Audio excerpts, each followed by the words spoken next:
Assalamualaikum warahmatullahi wabarakatuh. Perkenalkan, saya Lastiti, peserta Latsar CPNS Kementerian Dalam Negeri tahun 2021 kelas A9 kelompok 3. Pada kesempatan kali ini, saya akan menyampaikan learning journal kedua agenda 4. Setelah mempelajari agenda 1, 2, dan 3 dalam Latsar CPNS, di mana setiap materinya memiliki keterkaitan satu sama lain, kita memasuki agenda 4, aktualisasi dan habituasi. Agenda 4 ini mengajarkan kita untuk mengimplementasikan nilai-nilai yang telah didapat dari agenda 1, wawasan kebangsaan dan bela negara, agenda 2, nilai-nilai aneka, dan agenda 3, manajemen ASN, pelayanan publik, dan rule of government, sehingga kita mampu melaksanakan tugas dan fungsi ASN dengan baik. Pada learning journal pertama, saya telah memaparkan bagaimana kegiatan saya setiap harinya pada minggu pertama selama pembelajaran agenda 4, mulai dari identifikasi isu, analisa isu, penetapan core isu, hingga gagasan kreatif yang saya ajukan dan telah saya konsultasikan dengan mentor. Pada learning journal kali ini, saya akan memaparkan rancangan aktualisasi yang telah saya susun dari hasil kegiatan pada learning journal pertama dengan penyempurnaan yang sudah saya lakukan. Latar belakang yang saya angkat dalam penyusunan rancangan aktualisasi ini adalah salah satu visi Presiden 2019-2024, yaitu pembangunan SDM.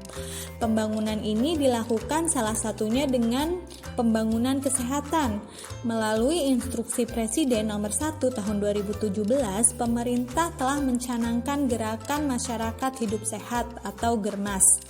Diharapkan seluruh komponen masyarakat turut serta dalam gerakan ini, tak terkecuali bagi aparatur sipil negara. Sebagai calon pegawai negeri sipil dengan jabatan perawat, melihat dan memahami isu terkait kesehatan merupakan sebuah keharusan. Oleh sebab itu, saya membuat rancangan aktualisasi dengan judul Peningkatan Kesadaran Terkait Penyakit Tidak Menular (PTM) melalui pendidikan kesehatan di lingkungan Badan Penelitian dan Pengembangan Kementerian Dalam Negeri. Tujuan dari penulisan rancangan aktualisasi ini adalah untuk mengidentifikasi dan menganalisis isu-isu yang berhubungan dengan kesehatan di lingkungan kerja, melakukan pemecahan masalah core isu melalui gagasan kreatif sesuai dengan tugas dan fungsi perawat, serta membentuk PNS yang mampu mengaktualisasikan nilai-nilai dasar ASN dan menjalankan tugas dan fungsinya secara profesional. Diharapkan dengan rancangan aktualisasi ini dapat bermanfaat bagi instansi dan masyarakat dalam meningkatkan kesadaran terkait kesehatan, terutama penyakit tidak menular, serta bagi penulis diharapkan mampu mengaktualisasikan nilai-nilai dasar ASN dan menjalankan tugas dan fungsinya secara profesional. Pada rancangan aktualisasi ini, saya juga melengkapi dengan profil instansi Badan Penelitian dan Pengembangan tempat saya bekerja serta profil saya sebagai perawat agar rancangan kegiatan yang saya buat sejalan dengan visi dan misi instansi serta sejalan dengan tugas dan fungsi jabatan saya.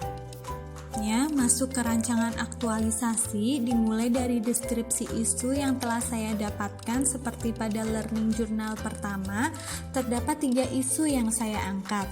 Isu pertama adalah kurangnya kesadaran terkait penyakit tidak menular (PTM) di lingkungan Badan Penelitian dan Pengembangan. Salah satunya ditandai dengan banyaknya pegawai yang menderita PTM tersebut. Berdasarkan data kunjungan pasien bulan Januari hingga Juni 2021, terdapat 5 PTM tertinggi yang diderita pegawai Badan Penelitian dan Pengembangan. Hal ini tentunya berdampak pada produktivitas kerja pegawai, dan isu ini berkaitan dengan manajemen ASN, pelayanan publik, dan rule of government. Isu kedua adalah tentang peningkatan kasus COVID-19 di lingkungan Badan Penelitian dan Pengembangan berdasarkan data Juni-Juli 2021. Peningkatan kasus COVID-19 ini jika tidak ditangani tentunya akan menghambat proses pekerjaan pegawai di Badan Penelitian dan Pengembangan, dan lebih lanjut tentunya akan menghambat pencapaian target-target Badan Penelitian dan Pengembangan. Isu ini berkaitan dengan manajemen ASN dan rule of government. Sementara isu yang ketiga adalah belum ada aplikasi pelayanan kesehatan online terintegrasi, di mana pelayanan kesehatan bagi pegawai yang WFH saat ini baru dalam bentuk konsultasi melalui pesan WhatsApp dan belum terintegrasi. Isu ini berkaitan dengan pelayanan publik dan rule of government. Selanjutnya, ketiga isu tersebut dilakukan analisa tapisan isu dan didapat isu pertama terkait kurangnya kesadaran terkait penyakit tidak menular di lingkungan Badan Penelitian dan Pengembangan sebagai core issue. Setelah mendapat core issue, selanjutnya dianalisis penyebab isu menggunakan metode Fishbone dan didapat dua penyebab yang dapat diselesaikan perawat dengan peran dan fungsinya, yaitu kurangnya pengetahuan dan kurangnya media pendidikan yang menyebabkan kurangnya kesadaran terkait penyakit tidak menular tersebut. Seperti yang telah dijelaskan pada learning journal pertama, di mana setelah mengetahui penyebab isu lalu dibuat gagasan kreativitasnya, saya membuat gagasan kreatif berupa pendidikan kesehatan sebagai pemecahan masalah kurangnya kesadaran terkait penyakit tidak menular. Saya membuat 6 kegiatan dalam pendidikan kesehatan tersebut. Kegiatan pertama adalah persiapan pendidikan kesehatan dengan tahapan berkonsultasi dengan mentor dan berkoordinasi dengan penanggung jawab klinik serta rekan kerja. Dengan dilakukannya persiapan pendidikan kesehatan berupa berkonsultasi dan berkoordinasi ini, diharapkan proses kegiatan akan dapat dipahami oleh masing-masing pihak sehingga diharapkan kegiatan akan berjalan lancar. Keterkaitan dengan mata pelajaran aneka dalam kegiatan ini yaitu dari akuntabilitas, saya memegang teguh nilai tanggung jawab dan transparansi, nasionalisme dengan bermusyawarah sesuai dengan sila keempat, etika publik dengan menghargai komunikasi, konsultasi, dan kerjasama, serta menjunjung tinggi sopan, santun, dan profesionalisme, serta komitmen mutu dengan menetapkan standar mutu yang akan dicapai, memanfaatkan waktu konsultasi secara efektif dan efisien, serta anti korupsi dengan menjunjung tinggi nilai kejujuran dan kedisiplinan. Kegiatan kedua adalah pengkajian kesehatan dengan menyebarkan survei terkait tema PTM yang akan diangkat dalam penyuluhan kesehatan sekaligus sebagai data awal atau pretest. Tahapan dalam kegiatan ini adalah membuat pertanyaan-pertanyaan yang untuk survei, kemudian berkonsultasi kepada mentor terkait pertanyaan tersebut, lalu menyebarkan survei dan merekap serta menganalisis hasil survei. Diharapkan dengan adanya survei atau pengkajian kesehatan ini, penyuluhan yang disampaikan dapat dilakukan dengan efektif dan efisien sesuai dengan kebutuhan pegawai. Keterkaitannya dengan nilai aneka, pada akuntabilitas saya harus membuat survei yang dengan jelas dan bertanggung jawab. Nasionalisme dengan menjunjung bermusyawarah sesuai sila keempat, dan keadilan, yaitu semua masukan atau aspirasi dari survei tersebut ditampung tanpa membeda-bedakan. Serta etika publik adalah menghargai komunikasi konsultasi, sopan santun dalam menyebarkan survei, dan profesional. Terkait dengan komitmen mutu, saya menjunjung tinggi nilai efektif dan efisien saat menyebarkan survei, dan anti korupsi, bekerja keras, adil, disiplin, dan jujur saat melakukan pengkajian kesehatan. Selanjutnya, kegiatan ketiga adalah pembuatan media pendidikan kesehatan cetak berupa lembar balik dan elektronik berupa video.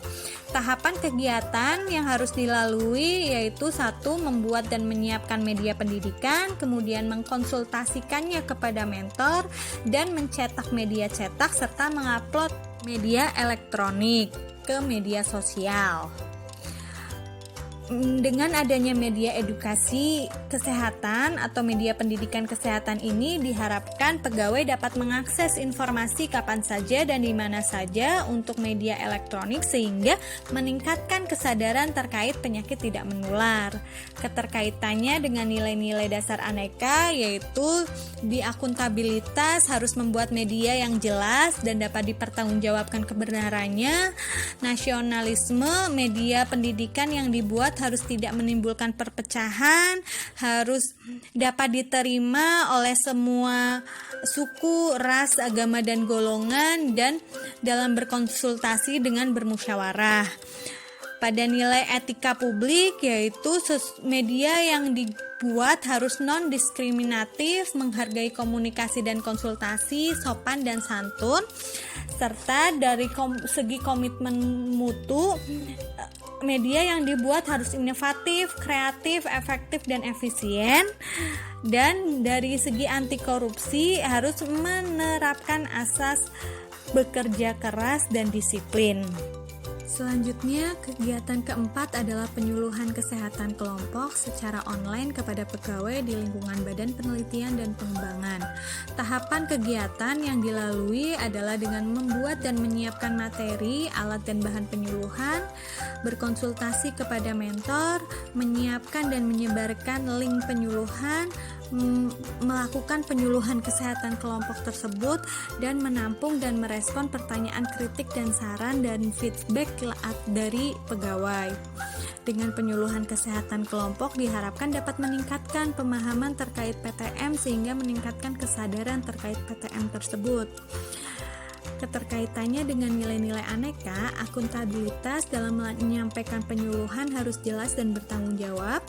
Nasionalisme dalam melakukan penyuluhan menjunjung tinggi asas musyawarah dan keadilan. Etika publik dalam melakukan penyuluhan harus sopan dan santun, profesional, menghargai komunikasi dan konsultasi, dan komitmen mutu. Penyuluhan harus dilakukan dengan inovatif, kreatif, efektif, dan efisien, serta anti korupsi yaitu disiplin, berani, dan adil. Kegiatan kelima adalah penyuluhan kesehatan individu kepada pegawai yang datang ke klinik Pratama Badan Penelitian dan Pengembangan dengan keluhan dan indikasi PTM menggunakan media cetak lembar balik yang telah dibuat. Tahapan kegiatannya, setelah pasien datang, kita melakukan pengkajian pengukuran tanda-tanda vital kepada pegawai yang datang, kemudian memberikan penyuluhan dan mengevaluasi dan membuat catatan dokumentasi asuhan keperawatan. Keterkaitannya dengan nilai-nilai Aneka hampir sama dengan kegiatan keempat. Kegiatan terakhir atau keenam adalah pelaksanaan evaluasi pendidikan kesehatan.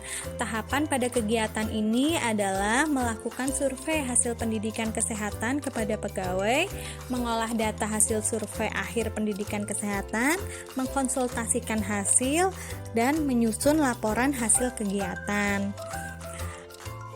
Diharapkan dengan dilaksanakannya survei akhir dapat diketahui tingkat pemahaman dan kesadaran pegawai terkait PTM setelah dilakukannya pendidikan kesehatan. Keterkaitannya dengan nilai-nilai dasar ASN, akuntabilitas dalam melakukan survei dan evaluasi harus bertanggung jawab. Nilai nasionalisme menjunjung tinggi keadilan dan musyawarah. Etika publik, sopan santun, profesional, menghargai komunikasi, konsultasi, dan kerjasama dalam melakukan survei serta konsultasi akhir dengan mentor. Komitmen mutu dengan melakukan survei dengan efektif dan efisien sesuai dan membuat laporan hasil kegiatan sesuai standar mutu. Anti korupsi dengan bekerja keras, disiplin, dan jujur dalam membuat laporan hasil kegiatan. Kegiatan-kegiatan tersebut di atas sejalan dengan misi Badan Penelitian dan Pengembangan, yaitu mewujudkan kelembagaan yang memiliki integritas dan kompetensi tinggi guna perwujudan reformasi birokrasi. Dan kegiatan-kegiatan tersebut saya jabarkan dalam matriks rancangan aktualisasi. Setelah menyelesaikan matriks rancangan aktualisasi, selanjutnya saya membuat matriks rekapitulasi rencana habituasi nilai-nilai dasar aneka dengan menghitung berapa nilai-nilai yang saya aktualisasikan di setiap kegiatan. Dan proses terakhir yaitu saya membuat rencana jadwal kegiatan yang akan saya lakukan. Setelah saya menyelesaikan rancangan aktualisasi tersebut, saya telah mengkonsultasikan dengan mentor melalui pesan WhatsApp dan dapat sedikit koreksi. Selanjutnya, saya juga mengkonsultasikan dengan coach melalui video call, dan setelah mendapat masukan dari mentor dan coach, saya merevisi rancangan aktualisasi saya dan membuat bahan tayang atau presentasi. Pada hari Senin 9 Agustus, saya telah mempresentasikan rancangan aktualisasi saya di depan coach dan rekan-rekan serta mendapatkan masukan terkait waktu presentasi.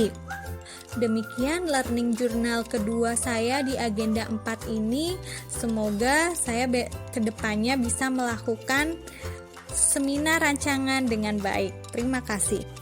Sekian, wassalamualaikum warahmatullahi wabarakatuh.